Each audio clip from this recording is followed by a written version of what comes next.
the next instalment in the Orthographic Coffee Table Drawing Series.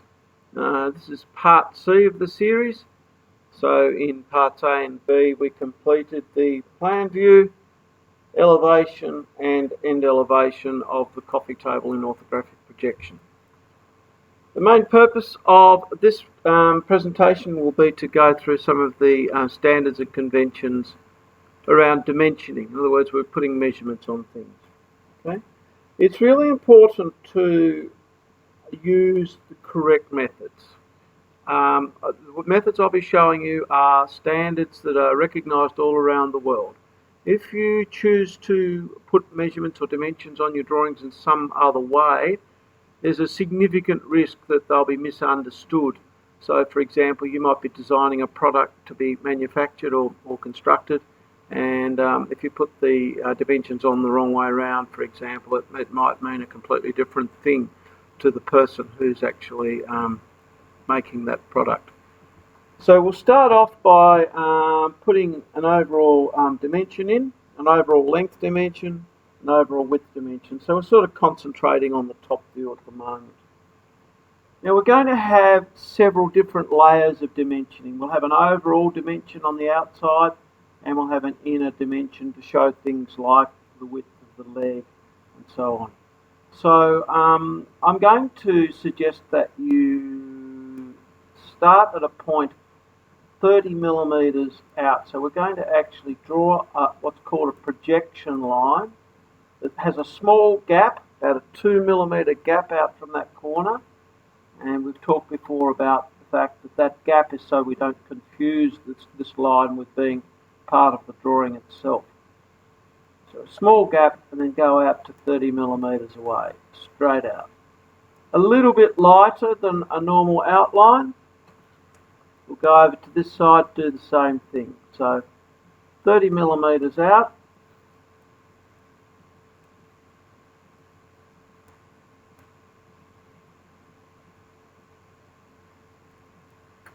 And now we're ready to put our overall dimension in. Now I'll zoom in so you get a closer view of that. We've got two projection lines, and about 2 millimeters back in from the end of those projection lines, about 2 millimeters back, we put a horizontal line across between the two.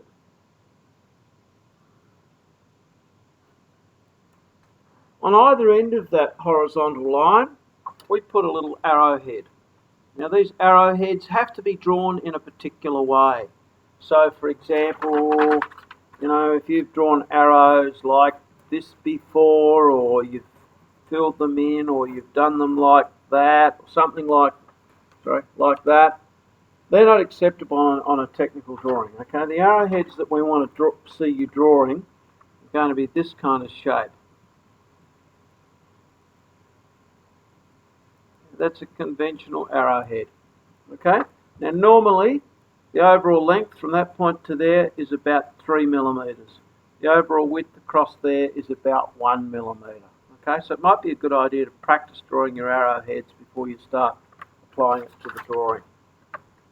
So we'll put our arrowheads on just there. So we start at the end and just draw the line back and just flick it out a little bit at the end, at the back end. Same this way, but in the other direction. Okay, so there's our two arrowheads. Now the dimension that we're showing, we always put the full size measurement on there. Okay, so we've drawn that at 100 millimeters long, but it's at a scale of 1 to 10. So the true size is 1,000 millimeters, or a meter. That measurement, that number, will go in the middle of that line, or as close to the middle of the line as you can get it. Okay, so it's going to be centered on that line. It's not going to sit down on that line. It's going to sit up a millimeter or two above it. And I want to make a strong point that we don't put little MMs on the end of everything. Right, there's no point. We'll just have a note somewhere on the drawing that says that all dimensions are in millimeters. And that saves us the need to clutter up our drawing with lots of little millimeter signs everywhere. Now we're going to do the same down the left-hand side. Okay, so we want an overall dimension. Once again, we're going out 30 mil. So we're going to miss the first 2 millimeters, then we'll go 10, 20, 30 straight out. Down here we'll do the same thing, horizontally, 2 millimeter gap, and then 10, 20, 30 out to there.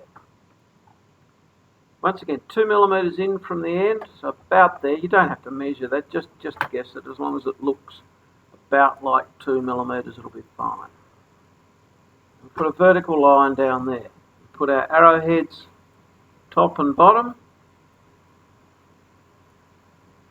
Now, if you are dimensioning a dimension that sits vertically on the sheet, the number always goes to the left of the dimension line. Okay, so that's the dimension line there. So the number always sits to the left, and it always sits so that, in fact, it's probably easy to rotate that. It always sits so that the number appears on the top of the line if we were to rotate it so that we're looking straight at it. So that measurement was 700 millimeters. So we put our 700 just in there like that. Once again, it's really important that you don't put it on the other side of the line. Okay, so for example, someone might put that and turn it right round and write it as if it was written on that side of the line the other way around. Somebody might write it straight across like that. That's not the standard way of doing it. Okay, so the way I'm showing you is the correct way that's understood all around the world, and that's how we have to stick to it. Because as I said before, we introduced the possibility of people making errors. Now, within those two measurements, we can put some other dimensions, particularly the size of the legs. Okay. Now, this time we'll go out about 15 millimeters. So we'll have a 15 millimeter, a 2 millimeter gap, and then we'll go out to 15 millimeters out to there, and we'll put a little horizontal line. Now, we probably, by the time, if we put a dimension line across here, by the time we put the two arrowheads on, there wouldn't be enough space to write in the number for the size of that. So where we've got a confined space, we actually have the arrows coming in from outside. Still the same sized arrowhead, but they're pointing inwards rather than outwards. And these ones point outwards. These ones point inwards because by the time we fitted them in there, we wouldn't have room for the number. So the number in this case is 70. All right, so we've just got enough room to write, neatly put 70 in there like that. So that indicates that the width of that leg is 70. Now it's a square leg, and that should be obvious to someone looking at the drawing, but you can't always count on that. So we're going to go another 15 millimeters out here, and we're going to put a couple of vertical arrows, one pointing downwards, one pointing upwards.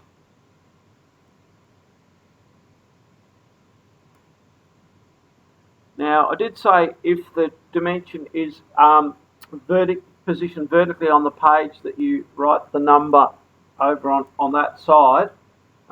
Where we've got a small space like this, the correct method is just to put it in up the right way. Okay, so we'll put our 70 in there. So somebody looking at that drawing now knows that that tabletop is a metre long or 1,000 millimetres long. Whoops, I've made a mistake there. I put 7,000 in there.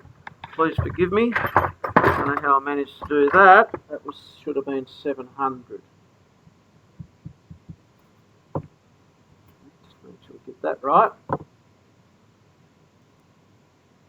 So we've got 700 there, 1,000 long, and our legs are 70 millimetres. Now, if we wanted to, we could show the size of these gaps. Now, I'm not going to bother going around dimensioning every leg. I think most people would understand. You could have a little note out to the side here saying all legs 70 by 70 by 500 or whatever the height is. But it would be most irregular to have different sized table legs. So I think if we dimension one, it would be a reasonable assumption that the others are the same. Okay, now up here, I'm going to put a little gap dimension. I won't do it over where I've done that because it's going to get a bit cluttered around there with a bit too much information. So I'm going to show what the size of the gap is. Now that's going to be pretty tricky to dimension because it's actually only 1 millimetre. Actually it's 10 millimetres, 1 millimetre on the drawing, 10 millimetres in real life. So we'll put a little line in there like that, another one there.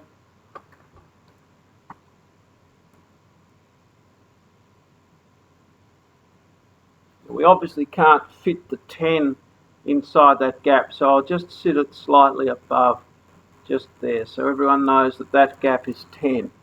Now we probably should do the same around the corner to show that the gap is the same on both sides, but we certainly wouldn't bother dimensioning every single gap that we have there because that would just clutter the drawing up.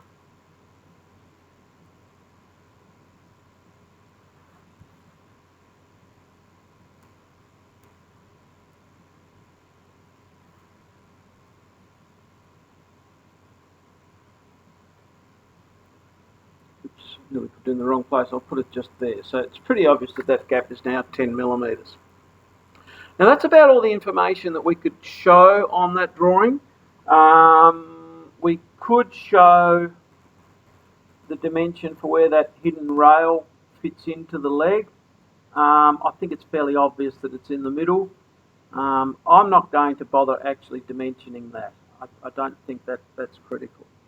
So we'll move down to the front view now, because there's some dimensions that we need to show on there that we're not able to show on the top or the plan view. The other thing that we probably need to do before we leave that is just put a couple of little guidelines in, normally about 4 millimetres apart, and name the view. Okay, so that's called the plan.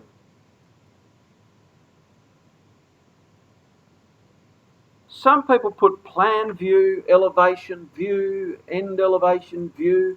Don't bother putting the word view, it just clutters up your drawing. So down here we've got elevation. I'll leave the labelling out for that until I've got all my dimensions on because I might need some of that space for dimensioning. Okay. Now, the other thing is that its length isn't going to change just because we've gone from one view to another. So I think it would be excessive information to show that as being a metre long.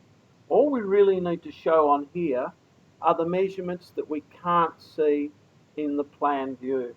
The main one being the height.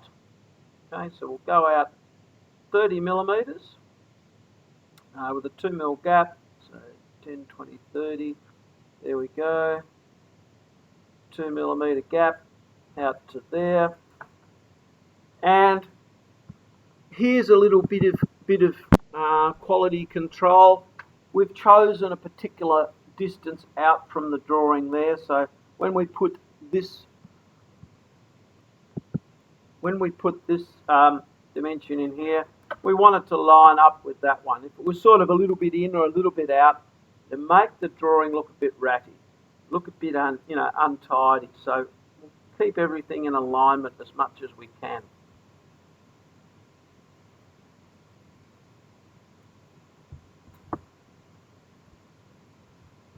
Okay, so we've got to show the height. The height of the table is 500 millimetres, I recall. Yes, it is. So we put our 500 over there like that. I'm going to end this particular tutorial at this point, so it doesn't go over time. I'll come back with the final part of this drawing where I show how to complete the dimensioning, make sure we've labelled all the views. So until then, I'll be in touch very soon. Thank you very much.